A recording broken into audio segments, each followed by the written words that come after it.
One sleeper, one breakout, and one bust for tight ends in 2022. Next on Fantasy Football Today in 5. Welcome to FFT in 5. I'm Chris Towers here on the Thursday, August 18th episode with Heath Cummings.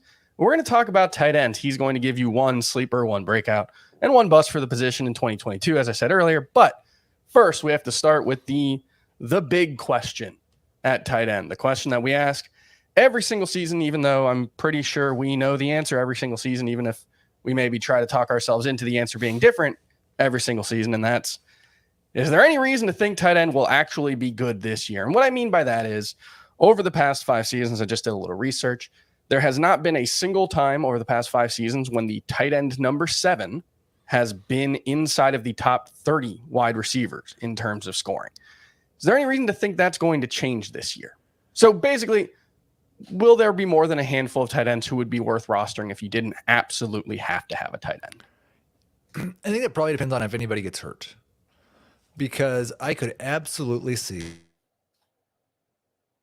if Dalton Schultz, TJ Hawkinson, and Dallas Goedert all stayed healthy, and George Kittle and Darren Waller and Travis Kelce and Mark Andrews and Kyle Pitts all stayed healthy, that we could have 8 that finish in the top 30.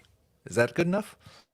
So that sounds like what we usually have at tight end, which is that you can talk yourself into the best case scenario being that there are a handful of decent options at the position and maybe a couple of elite ones. But no, I think the answer is tight end will probably be roughly as bad as it always is. I think that's the safe assumption. So why don't we look for some players who may not be bad? Why don't you hit me with your favorite tight end sleeper for 2022? I'm going to give you a new one because I've said Cole Kmet and Irv Smith and Gerald Everett so many times, and some of them are losing their luster. I'm going to go with Evan Ingram, who was terrible last year. But Doug Peterson's offense targeted tight ends at a 32% rate when he was in Philadelphia. Dan Arnold does not look to be a threat to Evan Ingram at all. And so I think Evan Ingram has got a really good chance to be a top 10 tight end if he stays healthy.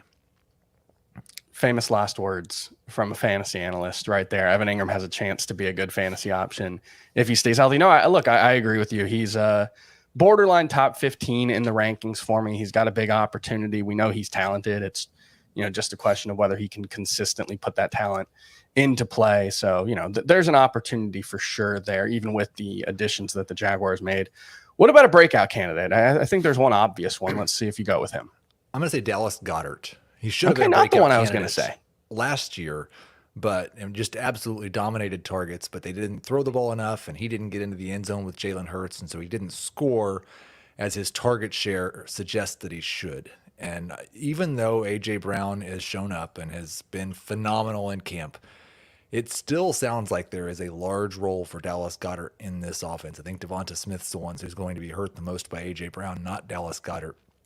I think they're going to go back to throwing almost a normal amount. Maybe not quite league average, but not one that just stands out as super rush heavy either. So Dallas Goedert's target share could go down because of A.J. Brown, but the number of targets could remain the same. The elite efficiency should remain the same, and I think the touchdowns will bounce back. So Dallas Goedert.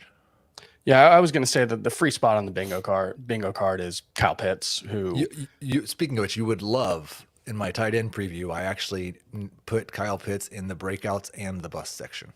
Yeah, that's, I did that with Gabriel Davis in my Buffalo Bills preview. So I'm with you. I like the idea of a player being both a breakout and a bust because Kyle Pitts kind of was last year. He was historically productive for a rookie tight end, and he was also disappointing for fantasy. Mostly because he only had the one touchdown. We've seen Delaney Walker be like a top 6 tight end with Marcus Mariota, so I don't think the quarterback situation is enough to pull me off of him. But yeah, if you're drafting him in the 3rd round and he puts up 72 catches, 1,050 yards, and 4 touchdowns, that'd be a little disappointing. Yeah, I think there's room for Kyle Pitts to be good and to be a bust. Who are you actually picking as your bust? Is it Kyle Pitts? No, I'm going to go with Dawson Knox, who is seemingly tight end 10 everywhere. And I thought Adam Mays made a good point on our podcast. Like, there's only 9 tight ends we actually like. Is it that big a deal if people rank Dawson Knox as tight end 10 or draft him that way? And I guess it's not. if they were drafting him where I have my tight end 10, Cole Kmet, and that's at the 12-13 turn. In other words, if I don't get one of the tight ends I think is good, I'm not drafting one before the end of round 12. Dawson Knox going at the 8-9 turn in many different leagues and formats. And I just, like, I've tweeted about this quite a bit.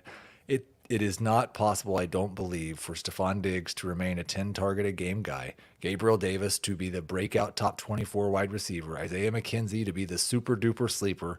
The Bills clearly want to throw to their running backs more than they did in the past. And Dawson Knox is going to take a step forward.